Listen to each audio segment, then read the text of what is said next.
Hello everyone! Good morning, good afternoon, and good evening. Welcome to our videos for this day.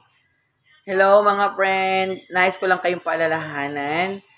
Alam ko dumaranas kayo ngayon ng mga pagsubok at problema sa ating mga buhay. Sa totoo lang po, ang hirap ng sitwasyon ng buhay natin sa ngayon. Pero alam nyo mga kapatid, dapat nating alalahanin sa kabila po ng paghihirap at mga pagsubok o problema na ating nararanasan, tandaan po natin na meron po tayong Panginoong Diyos na nakatunghay sa atin. Kailangan lang po nating tumawag sa Kanya at maniwala at magtiwala sa Kanyang kakayanan. Kaya nga sabi nga po ng salita ng Diyos, hindi naman po ipinahintulot ng Panginoong Diyos ang mga problemang yan kung di natin kakayanin. Kaya isa pong paalala sa atin, anuman yung problema na meron ka, fight, fight, fight lang. Sabi nga po ni Apostol Pablo, fight the good fight of faith. Kaya huwag tayong susuko, huwag tayong mag-give up.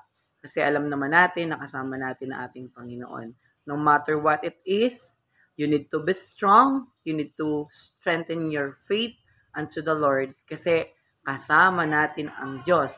Hindi niya tayo iiwanan, hindi niya tayo papabayaan. Ano man ang mangyari, kasama natin siya. Kaya ang kailangan mo lang gawin, unang-una, magtiwala at maniwala sa kakayahan ng ating Panginoong Diyos.